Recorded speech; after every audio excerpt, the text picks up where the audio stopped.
Hey everybody, how you doing? This is Trevor with Life Conqueror. Welcome back. So today I was going to talk about budgeting. Kind of had to change plans last minute. With everything that's going on, I wanted to make a video that talks about how to work from home effectively. I came across this article put out by Forbes. Links in the description if you want to go check it out yourself. But basically what I'm going to do is I'm going to go through that article, kind of talk about what to do, what not to do, what to avoid, what are some just common practices you should have to make sure that you are still being productive, that you're not going to lose your job because you've got your neighbor's dog barking next door.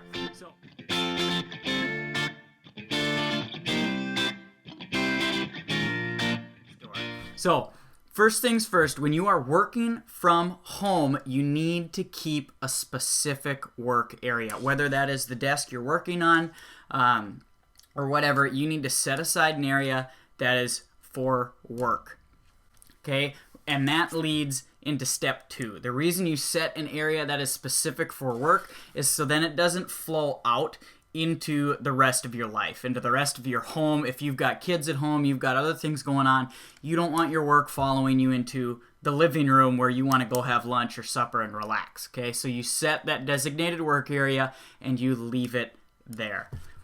Step 2, that work area needs to stay consistent. To be the most productive, it needs to stay the same. You're not going to move your work area from the bedroom one day over to the office the next day to the counter in the kitchen the day after that. By keeping that work area consistent, you allow yourself to be the most productive. There's less change. Just like when you're driving into work, you have an office space or you have a desk or a cubicle that is the same every single time you go into work. And when that changes, it causes a disruption and it just makes you less productive. So why would you want to be less productive? Because it puts your job in jeopardy. So make it consistent and set that work area.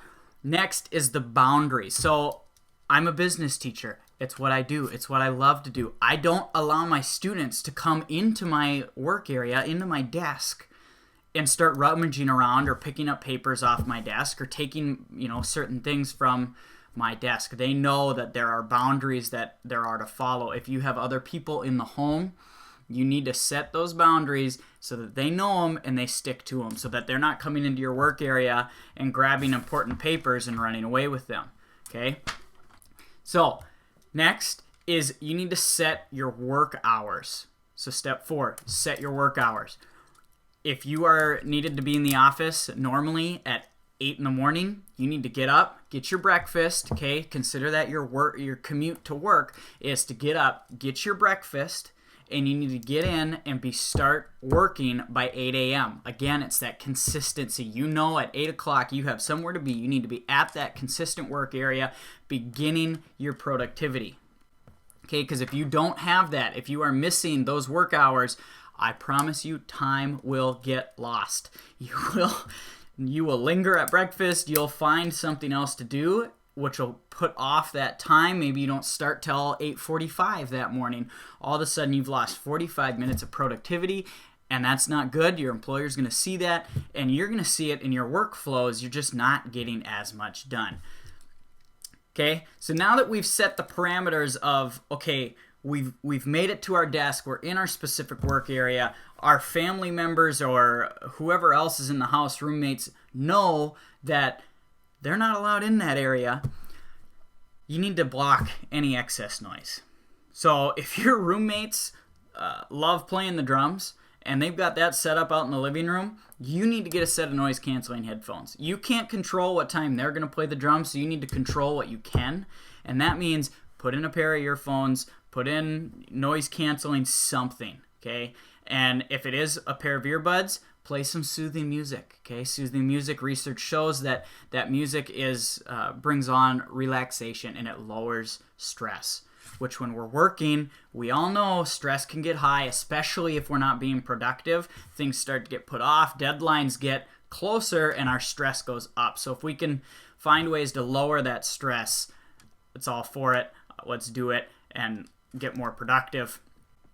Part of what comes with working at home as well is getting a little stir crazy. Okay, I do it. I know other people do it. I've seen it from other people in my household currently, that being locked up and being at a desk in front of a computer all day, every day, I start to go a little stir crazy. I was good for the first couple of days. Now, I'm like, it's like cabin fever. I want to get out. I want to go run. I have to do something. I want to get out on the lake. I want to go fishing. I want to go windsurfing. I want to do the activities I love to do. But I still need to get my work done, which means I'm setting those work hours, but I'm also setting those breaks, okay? So for my lunch break, maybe I give myself an extra 15 minutes of lunch break so that I can get out and go for a walk. Or I can get out and I can go, go tinker with some fishing tackle, all right? Things I enjoy.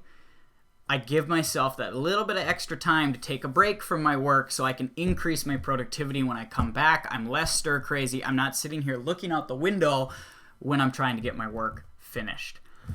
Last is, once those work hours are done, those work hours are done. You need to draw the line and say that I am done. Email is getting turned off. I'm not replying to any emails after 5 o'clock. That is my time to go out into the living room. Leave your work area. Otherwise, that work area is going to follow you, and nobody wants to bring their work home because, again, it raises stress and it pours into other areas of your life that it's not supposed to. So you need to disconnect. Once those work hours are done, you disconnect. When you're on break, you're on break. No emails, no texts, no calls, nothing to do with work. If you want to call a family member, that's your break. Great, then that's your break. But don't let it be work related. Okay? And all of this comes back to your attitude and your mindset. The more work we're going to do, obviously our attitude's going to change based on that work and our stress levels. We want to keep the stress low. We have to keep our attitudes high. Again, control your controllables and start to take control of your life, and let's conquer the area around you. So that's all I had for today. Thanks for tuning in. Next video, we're going to be talking about some budgeting tips, what that looks like, how to do it all. We're going to be running through that. That's going to be a whole series on budgeting. So hit that subscribe button. Make sure you hit the bell so you can catch that content. There's going to be a lot of good stuff in there. Other than that, have a great day.